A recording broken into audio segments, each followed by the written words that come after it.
America's long and close relationship with Canada is on full display in California this week, where our neighbors to the north dispatched firefighters and airplanes to help with the wildfires. But Canada's assistance comes at a unique time, when President-elect Donald Trump is threatening to impose steep tariffs on Canadian imports and dismissively calling Canada the 51st state. Kirsten Hillman is Canada's ambassador to the United States. She joins us now. Ambassador, welcome to the NewsHour. Thanks for being here. Thanks for having me. It's great to see you. Let me ask you about these comments from President-elect Trump, calling Canada the 51st state, talking about annexing Canadian territory. What is your response to those comments, and how are they resonating in Canada? Well, I think that Canadians, to your second question, have enjoyed a little bit of teasing back and forth for a while. There's a pivot more recently that's been a bit tougher, and I think that's probably landing less well.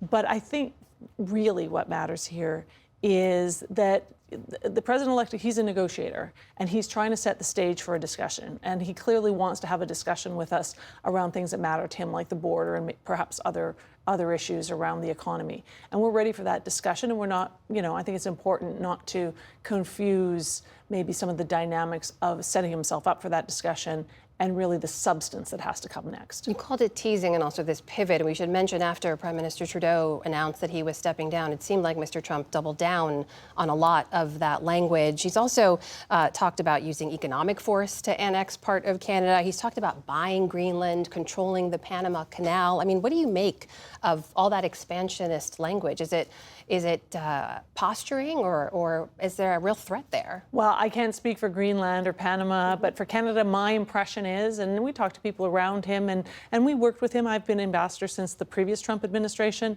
and worked with him under the NAFTA, the renegotiation of the NAFTA. I think he is, as I say, he's a negotiator, and he's positioning himself for the beginning of those negotiations, as are we. And I just look forward to actually getting down and talking substance with the United States. So in terms of how you're getting ready, obviously these two nations are each other's largest trading partners. Mr. Trump is threatening 25% tariffs on all Canadian imports. What would be the impact of tariffs of that size on Canada's economy, and how would Canada respond? So first, I think it's important to point out that when this proposal, if you will, came from the president around potentially adopting 25% tariffs on all Canadian imports into the United States, it was on the basis of border security. And since that time, we have, listened to what he said, and we have put forward a very expansive $1.3 billion plan to buy new helicopters, additional physical resources, additional personnel. We are proposing, and the U.S. incoming administration has reacted very positively to that, a Canada-U.S. task force, a strike force on the fentanyl crisis. So we are trying to lean in to actually a cooperation and a partnership on a topic that's very important to us. It's border. It's got two sides. It's as important for us for that border to be safe and secure and crime-free as it is for Americans. So just to put that on the table, that is our first effort in preparations for these discussions. And for so far, the people we've been able to talk to about it, I think, are reacting like Mr. Holman are reacting very positively. The tariffs themselves would be very difficult. Canada is the #1 customer of the United States. You sell more to us than you sell to any other country in the world, more than you sell to Japan, China, the UK, and France combined. So we are, a very important source of sales and exports for American people. And likewise, obviously, the United States is a very important customer for our products. So it would be mutually very difficult. It would immediately raise prices. There's no question about that. Prices at the pump would go up. Prices across consumer goods would go up. Prices for businesses would go up, and it would be very, very difficult for us. It would be very difficult for Americans as well. It's been reported that Canada is planning retaliatory tariffs as well. What would those target? Well, I don't think we can answer that yet. I think we have to see what actually happens. We are prepared for any scenario.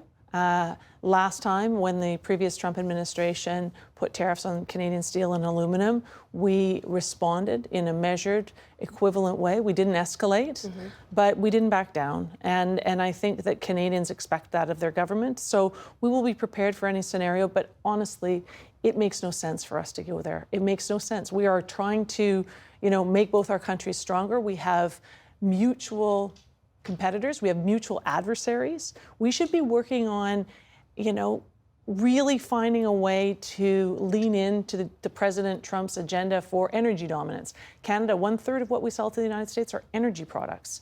And those products keep the price of energy low in the U.S. So that's where we want to be paying In terms of what's ahead, and I know you don't serve an individual, you serve the office, you serve your nation, but obviously Mr. Trudeau is stepping down. The Conservative leader, Pierre Poilievre, who's drawn comparisons to Mr. Trump, is poised to win an expected election in the spring. What could that mean for the future of these two nations' relationship? Well, in my experience, and I've worked with the U.S. almost my entire career under Conservative and Liberal prime ministers in Canada and under Democrat and Republican presidents here, and we always work it out because it's so important. So we will always do a lot together. We have millions and millions of our citizens working together every day, and they're the foundation of the relationship. And our leaders, they will serve those relationships because those relationships make both our countries stronger. Canada's ambassador to the United States, Kirsten Hillman.